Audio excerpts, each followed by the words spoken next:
मैं कह रहा ये सारा सामान कितने का है? सारा सामान? सारा? हाँ सारा। मैं सारा ले लूंगा आज आपसे।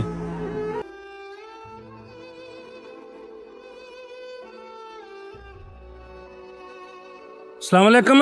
वालेकुम सलाम। बाबा जी की हाल ने? वाह बाबा बच्चे जीवनी है तो रहो थोड़ा ज्यादा सुनाओ की भेजते पे हो?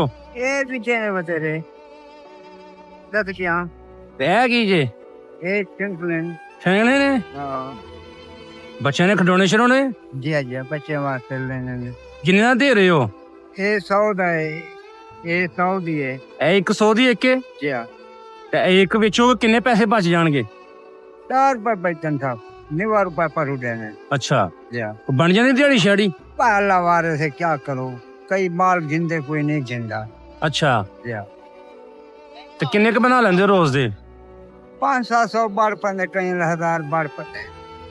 ਤੇ ਇੱਥੇ ਕਿੱਥੇ ਰਹਿੰਦੇ ਹੋ? लारी दे ਪਿੱਛੋਂ ਕਿੱਥੋਂ ਦੇ ਹੋ? जिला बावलपुर से। ਤੇ ਜ਼ਿਲ੍ਹਾ ਭਾਵਲਪੁਰ ਦੇ? जी हाँ ਤੇ ਬੀਵੀ ਬੱਚਾ? वो घर है। ਹਾਂ ਹਾਂ जी हाँ ਕੋਈ ਬੰਦੀ ਦਿਹਾੜੀ ਸ਼ਾੜੀ ਕੋਈ ਨਾ? कहना अल्लाह वारे से साढ़े आठ वाल ਇਹ ਸਾਰਾ ਸਮਾਨ ਕਿੰਨੇ ਦਾ ਜੇ ਤੁਹਾਡਾ? ਲੋਕੀ ਜੇ ਇਹ ਚਾਰ ਨੇਰੇ ਵਿੱਚ ਇਹ ਸਾਰਾ ਸਮਾਨ ਕਿੰਨੇ ਦਾ ਆਇਆ ਜੇ? पाँच चेरा दे सोचा था चाहिए बनो पा हाँ जी चेरा चाहिए दे सोचा चाहिए बनो। मुझे नहीं मैं कह रहा ये सारा सामान कितने का है? सारा सामान? सारा? हाँ सारा। मैं सारा ले लूंगा आज आपसे। 2000 का बढ़ गई जब 1500 का बढ़ती 2000 ਦਾ ਹੋਣਾ ਹੈ ਤੇ 2000 ਦੇ ਵਿੱਚ ਤੁਹਾਨੂੰ ਕਿੰਨੇ ਬਚਣੇ ਨੇ?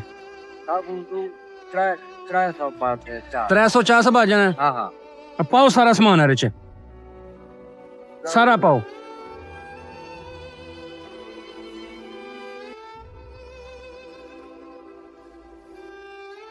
ਹੈ ਹਾਂਜੀ ਅੱਜ ਤੇ ਸਾਰਾ ਸਮਾਨ ਮੁੱਕ ਗਿਆ। हाँ ये चावल है ਚਾਵਲ ਵੀ ਦੇ ਦਿਓ ਮੈਨੂੰ। लाई जाओ ਨਹੀਂ ਨਹੀਂ ਤੁਸੀਂ ਖਾਓ।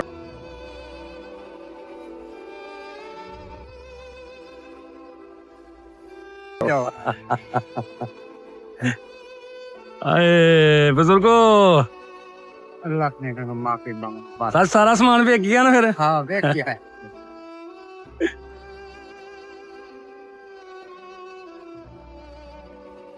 ਹੈਲੋ बच्चे अल्लाह दे खुश हो? तू ही है बच्चे हैं? तू करूंगी साथ पास में मेरा मिल के काफी आपने याद हो भी अल्लाह करे बच्चे जीवनी तेरा लायक गया ਹੁਣ ਕਿੱਥੇ ਜਾਓਗੇ? मैं हूँ पीछे नहीं जाना। ਤੁਰ ਜਾਣਾ ਹੈ? हाँ ਅੱਜ ਦਿਹਾੜੀ ਲੱਗ ਗਈ ਕਿ ਨਹੀਂ ਲੱਗੀ? बस लग गई है तेरे बच्चे जीवन अल्लाह करे याद होगी ਇੱਧਰ ਆਓ ਇਹ ਲੋ ਇਹ ਵੀ ਲਵੋ चल ਇਹ ਵੇਚਿਓ ਠੀਕ ਹੈ? तुम्हारी मर्जी बच्चे जीवनी अल्लाह चलो। करे ਦੁਆਵਾਂ 'ਚ ਯਾਦ ਰੱਖੋ। अल्लाह पाक की रहमत होगी बच्चे जीवनी जो झट वाह वाह तो ही करें तुम्हारे बच्चे को। ਚਲੋ ਜੀ।